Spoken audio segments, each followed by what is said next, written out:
జగన్మోహన్ రెడ్డి గారి వ్యూహం ఏంటన్నది ఎవ్వరికీ అంతు చిక్కట్లేదు. మరొక వైపు పెద్ద ఎత్తున ప్రచారం జరుగుతున్న అంశం ఏంటంటే 11 సీట్లతో జగన్మోహన్ రెడ్డి గారిని నమ్ముకుని ఈ టైంలో ఉండే పరిస్థితి లేదు. అందుకే ఒక్కొక్కరు వీడిపోతున్నారు. అసలు జగన్మోహన్ రెడ్డి గారు వ్యూహం ఏంటన్నది సర్వత్రా ఉత్కంఠగా మారుతున్న నేపథ్యం. కానీ జగన్మోహన్ రెడ్డి గారి మెడకు కత్తి వేలాడుతుంది. ఏ టైంలో అన్నా ఏదన్నా జరుగుతుంది అనడానికి చాలా అంశాలు ప్రస్తావిస్తున్నారు. అందులో ముఖ్యంగా రఘురామకృష్ణరాజు గారు ఇష్యూలో మొదటి నుంచి మనం చూస్తున్నాం. ఆయనకి కంట్లో నలుసులాగా తయారయ్యారు 2019 నుంచి 24 వరకుని, కాల్లో మేకులాగా ప్రతిరోజు కూడా రచ్చబండలో రచ్చ చేస్తా ఆయన ఆడుకున్నారు. మరి ఆయన కాన్ఫిడెన్స్ ఏంటి అన్నది ఇప్పుడు కనిపించింది 2024లో. అందుకని ఆయన తెగించేసారేమో. కానీ ఆయన పడిన బాధలు, ఇబ్బందులు, డాక్టర్ ప్రభావతికి సంబంధించి ఆవిడ కోర్టు చుట్టూ తిరుగుతుంది. ఈయన ఇప్పుడు కూడా దాని మీద మాట్లాడుతున్నారు. అంటే వదలలేదు ఆయన. దేన్ని కూడా ఎవరు మర్చిపోలేరండి. కొన్ని అంశాలు ఉన్నాయంటే అది మర్చిపోయేది కాదు. మనసుకు గాయమైతే జీవితాంతం అంతా గుర్తుంటుంది. ఈరోజు డిప్యూటీ స్పీకర్ సీట్లో ఆయన కూర్చున్నాడు. ఎంత తెగించారు అసలు. అధికారంలో ఉన్నప్పుడు 151 సీట్లతో వైఎస్ఆర్సీపీకి వ్యతిరేకంగా మాట్లాడడం అన్నది తర్వాత పవన్ కళ్యాణ్ గారు, తర్వాత చంద్రబాబు నాయుడు గారు వచ్చారేమో, కానీ ఈయన చేసినంత డైరెక్ట్ అటాక్ ఎవరో చేయలేరు కూడా. ఏదో ఒకసారి వస్తారు, మాట్లాడతారు, వెళ్ళిపోతారు. ఈయన అలా కాదు. ప్రతిరోజు కూడా కూర్చున్నాడు. అక్కడ కుర్చీ కూర్చున్నాడు. ఎదుర్కొంటాను నేను గుండెల్లో కూర్చున్నట్లు. కానీ సో ప్రభావతి అనే అంశం అన్నది ఇది ఒక మెడకు చుట్టుకుంటుంది. రఘురామరాజు ఇష్యూలో కోర్టు చుట్టూ డాక్టర్ ప్రభావతి, పోలీసుల విచారణ ఎదుర్కొంటున్న డాక్టరు, గాయాల నివేదికను తారుమారు చేశారనే అభియోగం. ఎవరు తారుమారు చేయమన్నారు? ఎందుకు చేశారు? ఇది కీలకం. తారుమారు చేయడానికి ప్రభావతి గారికి, రఘురామకృష్ణరాజు గారికి ఏమైనా బద్ధ శత్రుత్వం ఉందా? ఆస్తి గొడవలు ఉన్నాయా? కుటుంబ కలహాలు ఉన్నాయా? ఏమీ లేవు. ఆవిడెవరో ఈయన తెలియదు, ఈయనెవరో ఆవిడకి తెలుసుంటుంది ఖచ్చితంగా. ఎంపీ కాబట్టి ఈయన ఎక్కువగా ఆన్ స్క్రీన్ మీద ఉంటుంటారు కాబట్టి ఖచ్చితంగా తెలుస్తుంటుంది రఘురామకృష్ణరాజు గారు ఎవరు. కానీ ప్రభావతి అన్న ఆవిడ నాకు తెలిసి ఈయన ఎప్పుడు చూసుండడు. మరి అలాంటప్పుడు ఎందుకు ఆవిడ తారుమారు చేస్తారు అంటే ఇందులో ఒక పెద్ద హస్తం ఉంది. ఆ హస్తం ఎవరిదంటే డైరెక్ట్గా జగన్మోహన్ రెడ్డి గారిదే అని చెప్పి మాట్లాడుతున్నది. సో అది కదా కీలకంగా. ఇది కానీ అటు ఇటుగానే అయ్యింది అంటే పరిస్థితి ఏంటి? అది కూడా ఆయనకి ఇబ్బందికరంగా మారే పరిస్థితి ఉంటుంది. ఇక ఘటన జరిగినప్పుడు గుంటూరు జీజీహెచ్ సూపరింటెండెంట్గా ఉన్న డాక్టర్ ప్రభావతి, కేసులో A5 నిందితురాలిగా ఉన్న ప్రభావతి. ఇక కోర్టు ఆదేశాలతో ఒంగోలు ఎస్పీ ఎదుట ఈవిడ హాజరయ్యారు.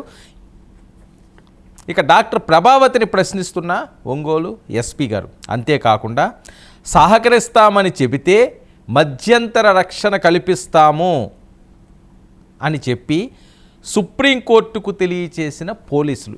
ఇది చాలా చాలా చాలా చాలా కీలకమైన అంశం అండి.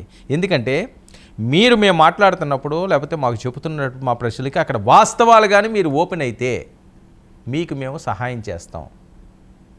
మీకు అరెస్టులు చేసే అవకాశం కూడా లేకుండా మీరు అప్రూవర్గా మారండి అంటే ఇక్కడ ఏదో జరిగింది, ఏదో జరగకపోతే ఈ రకంగా మాట్లాడరు.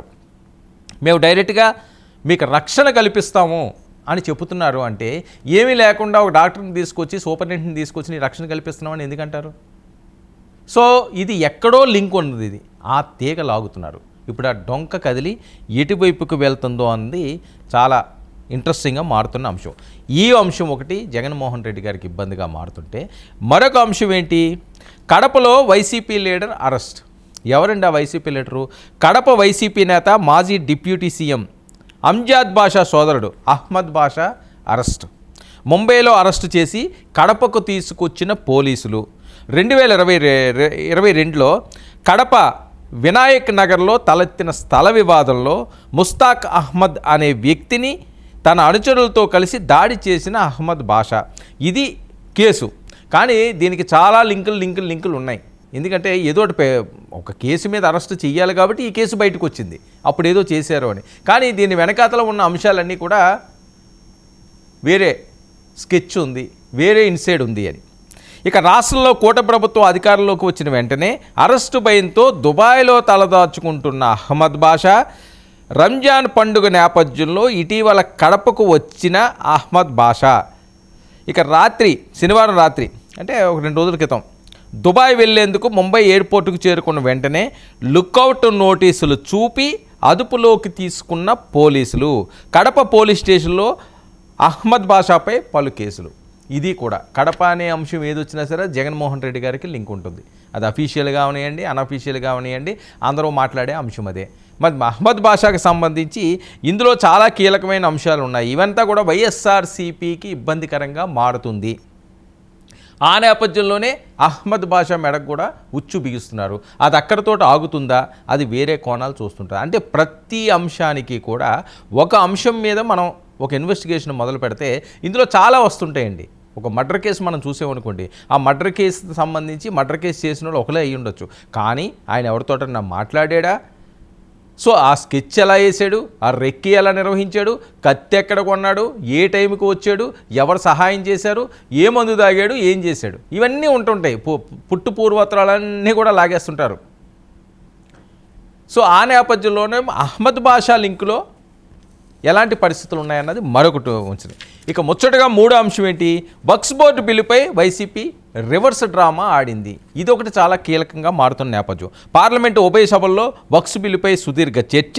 మద్దతు ఇచ్చిన చంద్రబాబు, జనసేనాని పవన్ కళ్యాణ్ వ్యతిరేకంగా ఓటు వేయాలంటూ తన విప్ జారీ చేసిన వైసీపీ అధినేత జగన్మోహన్ రెడ్డి, తనకున్న 7 ఎంపీలకు జగన్ దిశానిర్దేశం. విప్ ధిక్కరించి అనుకూలంగా ఓటు వేసిన వైసీపీ ఎంపీ. అంటే వైసీపీలోనే జగన్మోహన్ రెడ్డి గారికి ఉన్నవాళ్ళే తక్కువ. ఆ ఉన్నవాళ్ళు కూడా పక్క నుంచి ఒకడు, వెనక నుంచి ఒకడు, ముందు నుంచి ఒకడు. అంటే ముందు నుంచి పొడిచే ధైర్యం చేయరు కాబట్టి అటు ఇటు కూడా పొడుస్తున్నారు, వెన్నుపోట్లు పొడిచే పరిస్థితికి వచ్చింది అని. సో మరి జగన్ భవిష్యత్తు అడుగులు ఏటు? ఇన్ని రకాలుగా అవుతుంటే ఒక పక్క 11 సీట్లుండి మరో పక్క ఉన్న వాళ్ళందరూ కూడా వెన్నుపోట్లు పడుస్తుంటే మరి ఏ రకంగా ఉండబోతున్నది, ఆయన భవిష్యత్తు ప్రణాళిక ఏంటన్నది చాలా కీలకంగా మారుతున్న పరిస్థితి. ఇందులో భాగంగానే వస్తున్న టాక్ ఏంటంటే ఎన్డీఏకు వ్యతిరేకంగా అడుగులు వేస్తారా, వేసే ధైర్యం జగన్మోహన్ రెడ్డి గారికి ఉందా? ఇదొక వాయిస్. జగన్ వ్యూహంపై ఊహాగానాలతో పొలిటికల్ ఉత్కంఠ ఖచ్చితంగా చెలరేగుతుంది. అసలు జగన్మోహన్ రెడ్డి గారు ఎన్డీఏని కాదని ఉండగలరా? మరి ఎన్డీఏకి అసలు దత్తపుత్రుడు జగన్మోహన్ రెడ్డి గారే అని చెప్పి జరుగుతున్న మరొక ప్రచారం. డైరెక్ట్గానే మాట్లాడుతున్నారు. ఎవరు పెద్ద తలకాయలు, అవన్నీ మనకు తెలిసే ఉంటుంది. వాళ్ళే డైరెక్ట్గా అంటున్నారు జగన్మోహన్ రెడ్డి గారికి ఏమీ కాదు, ఆయన ప్రశాంతంగా ఉండొచ్చు, ఆయన ఏదో అరెస్ట్ చేసేస్తారు, ఇంకోటి చేసేస్తారని కూడా ఊహాగానాలు మాత్రమే. ఎన్డీఏకి జగన్మోహన్ రెడ్డి గారు దత్తపుత్రుడు, పవన్ కళ్యాణ్ గారు అనేవారు మొన్నటి వరకు కూడా దత్తపుత్రుడు అని. ఇప్పుడు ఆయన అంటున్నారు. అంటే రాజకీయాల్లో ఎప్పుడు ఎవరికైనా సరే దత్త చేసేసుకుంటుంటారు, వాళ్ళకి టైంకి నచ్చినట్టు అందరూ దత్తపుత్రులు అయిపోతుంటారు. సో ఇవన్నీ కూడా జగన్మోహన్ రెడ్డి గారికి మంచి జరుగుతుందా, చెడు జరుగుతుందా, ఆయన మెడకి కత్తి వేలాడుతుందా, ఇది చాలా కీలకంగా రాజకీయ పరంగా చర్చనీయాంశంగా మారుతున్న అంశాలు.